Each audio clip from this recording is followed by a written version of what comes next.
Hello, everyone, and welcome to the Run in the Paint recap. Today is November 1st. I'm Miles Irvin here with Jackson. Jackson, how are you doing? Very tired. Yeah, another late night here because we had a late game last night here on a So sick Halloween. of late games. I know these 10:30 Eastern tips are ridiculous, but we're here today, first day of November, going over last night's Halloween action. We had 4 games take place. We're going to go through all of them because each one was interesting in their own way. We had some crazy individual performances last night. So starting off with the first game of the night, the Milwaukee Bucks and Memphis Grizzlies, two teams that went into this game desperate for a victory. The Bucks having lost their last 3 going into last night. The Grizzlies after losing to the Brooklyn Nets. And the Memphis Grizzlies absolutely dominated this game, giving the Bucks their 4th straight loss. The final score was 122-99. In a game where you see the numbers there, Giannis had 37, once again having a fantastic game, but no one else really stepped up to the plate in this game for the Bucks, while the Grizzlies were led by an incredible performance by Ja Morant in this game, who, oh my goodness, electrifying. Isn't even close to beginning how amazing he was in this game. Had 26 points, 10 rebounds, 14 assists, one of the fastest triple-doubles in NBA history. And so many of those assists were incredible highlights, whether it was a no-look pass, passes in the pick and roll, alley-oop passes from sitting on the ground. It was unbelievable what he and the Grizzlies were able to do in this one. Jackson, what were your reactions to this dominating performance by the Grizzlies? Obviously, kind of upset because, I've talked about it on the pod a bunch. My fantasy team and my second best player on my fantasy team is Damian Lillard. And yeah, I don't know what he was doing out there. I think someone said he had to move, so he's like, all right, I'll just build my own house with all these bricks. But yeah, it's bad. It's just embarrassing. I don't know what else they could do. We talked about it in our pod episode that we are uploading as well, that there's really nothing they can do, especially without Middleton, without any defenders. Like, that's what happens after you get rid of Drew Holiday. Yeah, you get Dame, who's a better offensive point guard, which usually he is. Today was an off day for him. It's okay. Everyone has him. But yeah, the Bucks are in trouble. The Bucks, I'm not even sure if they'll make the playoffs at this point. It's honestly very scary what is going on in Milwaukee right now. 1-4 so far on the season. Again, we talked a little more in depth with it on the full podcast video, as Jackson talked about. That'll be up a little bit later here today. But yeah, man, the way that the Bucks have gotten beat so far in these games, yet 1-4, they've only had 1 home game so far. But some of these road opponents, these are teams that you got to take care of on the road. Now, obviously, Memphis and Boston, these are 2 good teams. Boston, obviously, the defending champs. Grizzlies, a talented team capable of putting up this type of performance on any given night. But the back-to-back losses to Chicago and Brooklyn definitely are a little alarming. Milwaukee will be able to try to get a little bit of rhythm going forward. They still have a tough road in their next few games here. After this Grizzlies game, they have back-to-back games against the Cavs, who have been on a roll themselves on Saturday and Monday. Then finally you get a home game against the Utah Jazz, and then the Knicks and Celtics again. But then finally you have a nice stretch there with the Raptors, the Pistons, Hornets, Rockets, Bulls, Pacers, Hornets, Heat, Wizards. That's your stretch where you could start winning some games. I heard a really tough game in there. Yeah, really good team. Yeah, there are definitely some better teams in there than others. But the Houston Rockets are that team. Well, we'll talk about the Rockets. They had a very good win last night as well. But after this 10-game stretch where it's brutal to start the season here, that's maybe when they can start to get a rhythm. But, in an Eastern Conference that has so much parity already, it's definitely not good to be losing these games by this margin so far. They got the 15-point win in Philadelphia in their first game, of course, without Paul George or Embiid. They haven't played yet this season, obviously. But the rest of these games, you lose by 11 at home to Chicago, by 13 on the road to Brooklyn. by 11 on the road to Boston. This was a game where it was actually very promising, apart from a third quarter where Peyton Pritchard just took over. The Bucks really played the Celtics even. That was a pretty, encouraging game. But then a setback in this one, getting blown out by 23 to Memphis, trailed by as many as 31 in this game. And it was really just a game full of highlights for the Memphis Grizzlies, who have been getting contributions from everybody here to start this season. It really feels like for this team, of course, last year they were hit by the injury bug more than any team in NBA history, it felt like. And what that did was it allowed for some of these young guys to get opportunities to play a lot of minutes during last season, and it's carried forward, into this season. When you look at the play of guys like Scottie Pippen Jr., Santi Aldama, Jake LaRavia, those are three guys that have been playing very, very well for the Grizzlies here to start the season.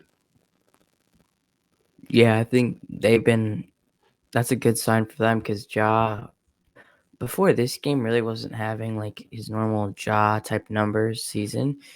And so those guys all stepping up kind of shows like, hey, if the Grizzlies are here to compete this year and they have the depth to do it, like they haven't really had. And even Jaren hasn't really gotten into full stride either. Like the Grizzlies could be a scary team in the future. Yeah, it could definitely be a scary team in the future. And this is a Grizzlies team that was without Desmond Bane and Marcus Smart in this game, two key players for them. So that makes the victory all that more impressive. You just see guys getting thrown into the lineup that are just contributing. Like Jalen Wells, 16.7 rebounds. And I consider myself to be a very big NBA fan. I do not believe I've heard of Jalen Wells before. Looks like coming in as a rookie, a 39th overall pick, coming in, starting his very first game and contributing with 16 and 7. The Grizzlies just always have that great culture. We saw the big fella Jay Huff go from a 2-way contract to a 4-year deal because of how he's been shooting. So the Grizzlies, they just continue to impress with their development over there. Of course, it really matters the most whether or not Ja can stay healthy and Jaren, because you see with performances like tonight how spectacular he can be. So just a great victory by the Grizzlies. Milwaukee, definitely a dangerous start to the season, and there's definitely a chance they could start the year around 2-8, 2-9 on the year, which is not a very good place to be at to begin the season for a team with high aspirations. It's like the Lakers a couple of years ago. And the Lakers were able to, gain some ground there later in the season. So, it is definitely still early, but there are certainly some signs of worry because these are the same issues that we saw last year for this Milwaukee Bucks team. Moving on to I think next Doc Rivers is a bad coach. I'm just going to put it out there. You could make the case, because it has not been good. Looking at the records now with when Adrian Griffin was there last year, when they were still their defense was bad then, they still had a pretty decent record. Now, I believe the Bucks are now 18-23 with Doc Rivers as the head coach, and that's certainly not good at all with the talent that they have. Because again, Giannis has been playing amazing. Dame hasn't been shooting the ball well. He obviously had a brutal game last night, but besides last night, he's been playing well. Those two guys coming into last night were averaging 28 points per game. It's just been the other guys that it's really been a struggle so far. Yep. Moving on here to the late game that just wrapped up here. Dex and I were watching it here together here. The Phoenix Suns and the LA Clippers, who just played each other last Wednesday in the Intuit Dome, played again last night on Halloween night. It was cool to see the Phoenix Suns wearing their black uniforms with the orange, made perfect Halloween jerseys right there. But it was the Clippers that got off to a hot start in this one. They had 70 points in the first half. James Harden had a near triple-double at halftime of this game. But thanks to a monster third quarter by the Phoenix Suns and Devin Booker, where the Suns made their first 7 threes of the quarter, the Suns ended up getting the 125-119 victory. Thanks to Devin Booker leading the pack from downtown, hitting 5 threes, finishing with 38 points and 8 assists. And they were able to combat a very good effort by the Clippers, but giving it up there in the second half. In this game, it was really a team effort by the Phoenix Suns there. Devin Booker actually finished with 40. I don't know why the stats are wrong up there, but he finished with 40 points, hit some free throws at the end there to give him 40 for the game. Royce O'Neal was a key guy down the stretch here for the Suns, had 21 points and hit the dagger three, a catch high, keep high three from the corner. Didn't know he had that in his game, did you, Jackson? No, I'm a casual basketball fan. I don't watch basketball like Miles does.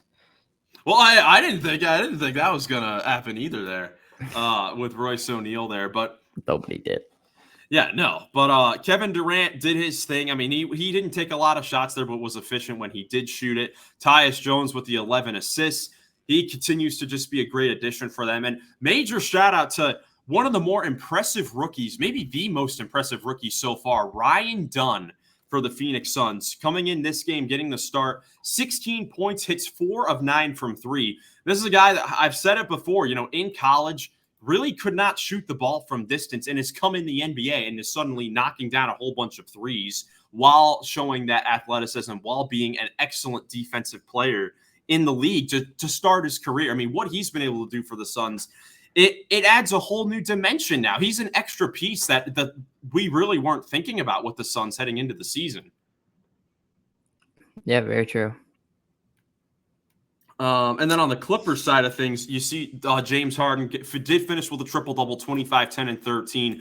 Zubac's another great game, 22 and 12. Norman Powell scoring a bunch. Even got a good game off the bench by Kevin Porter Jr. No, we're not the biggest fans of him for his off-the-court production, but hey, on the court, dressing up as the Joker, having the makeup on, the green hair. Jackson, have you ever seen anything like that before, where on the court a player I cannot believe that happened. It's freaky. I was kind of scared. I was scared of Kevin Porter Jr. But no, he had a good game, 14 points, 5 boards in 17 minutes. I mean, you were even saying Kevin Porter Jr. is a guy that, could have a bigger role for the Clippers this season because of the scoring that he could provide. Because he is still a very talented player. Don't care. I mean that is definitely fair, but good. I mean, the Suns off to a very good start this season. They are now 4-1 through their first 5 games, and not an easy start to the schedule whatsoever. When you see the 2 games against competitive Clippers team, a couple games against the Lakers, and then a game against Dallas as well. So they've certainly had a difficult schedule to begin the season, but they've been taking care of business. A 4-1 start, no joke for this Suns team. Yeah, very true. They're like, hey, 2 seed. Yeah, but we know Jackson's very, very high on the Suns, and they've definitely been looking good. Even with Bradley Beal missing some time here, he missed this game as well, which is why, Ryan Dunn got the start. This Phoenix just looking impressive, showing a lot of depth, which we weren't able to see a whole lot of last year. Yeah, because they didn't have any. Yeah, they really didn't have much at all last year. So shout out to the Suns for their 4-1 start. Definitely impressive what they've been able to do. A couple more games from the Western Conference. First, let's go to Jackson's Houston Rockets picking up a huge victory on the road in Dallas against the Mavericks, 108-102. A game where the Rockets had a lot of control through the first 3 quarters of this game. It was kind of a domination. Then Luka started to catch fire. Kyrie was on fire. And the Mavericks were able to make this a bit of a game here in the fourth quarter. But thanks to some clutch buckets down the stretch by the Rockets. Efficiency. Yeah, thanks to some clutch buckets there by the Rockets and some defense down the stretch, they were able to hold on for the victory to now go to 3-2 on the season. Jackson, the Rockets fan over here, what have been your thoughts on your Rockets so far this season? How did they win? I'm looking at that efficiency. I know Tari balled out, and I'm like Dylan had a good game. Ari had a decent game, but dude, I don't know. There's definitely a lot of things that they're not doing very well. Specifically the guard efficiency and really just efficiency as a whole. But they're still winning games, and I like that. Our defense has been great. Amen Thompson's been giving great minutes, so I think just keep improving. Young team, keep doing what you're doing. Like Jalen Green, I said it before the season that I thought Şengün should be the number 1. I could have been wrong. I could have been wrong. Jalen Green's been fantastic, but Yeah, I mean, Şengün's been good too. Yeah, I mean they've both been pretty good, but Jalen Green has been looking fantastic. He's continuing that close to the season that he had last year when the Rockets were being successful. I mean, you ask the question, how did the Rockets really win this game? It was the rebounding and the second chance points. When you look at the rebounding numbers, the Rockets out-rebounded the Mavs 50-37, including 18 offensive rebounds to just 10 by the Mavericks, leading to 20 second chance points by the Rockets compared to just 8 for Dallas. That really was the difference in this game. And fourth quarter, Jalen Green, he scored 10 straight for the Rockets at one point, I believe. I heard that correctly in the broadcast. Yeah, coming in clutch there. So the Rockets definitely a big win there. Now 3-2 on the season. Houston Rockets above 500, getting a win against the Western Conference champions. So Who's their next game against? Who is their next game against? I don't even know. I don't know. I don't know that far ahead in my life. So let's see. Houston Rockets next game is against the Golden State Warriors on Saturday. Great, 3-3. 3-3. Hey, Warriors have been balling themselves as well. If Curry doesn't play, maybe we'll win, but who knows? Yeah, well, we know we've both been kind of wrong about the Warriors so far here. But moving on to the yeah, definitely could change. I mean, we are only a week into the season here, but going into the final game here to talk about from last night, the Spurs go into Utah and get the 106-88 victory. Jazz still winless on the season. No Lauri Markkanen in this one, still dealing with the back spasms. But main story in this one was Victor Wembanyama going for a 5-by-5 in this one. 25 points, 9 rebounds, 7 assists, 5 steals, 5 blocks. It was just great. He was doing a little bit of everything out there. You knew that he was going to try to have a bounce back after Chet Holmgren kind of locked him up against OKC. Well, he just looked terrible in that game either way. Yeah, he did. I mean, not getting a shot up in the second half, definitely disappointing. He had a great costume today too. It was some anime thing, but it looked really cool. He kind of has the advantage, like he can make his own really cool costumes because he's so tall. And like last year was Slender Man. It was what is bro doing over there? Oh, I had some visitors in here late at 1:37 or 1:34 in the morning over here. Oh boy, it's 1:32. You're 2 minutes behind me. Or wait, that's ahead. I don't know. No, it's 1:32. I was trying to read a clock. But anyways. Victor Wembanyama just so impressive. Again, his offensive start to the year hasn't been that great.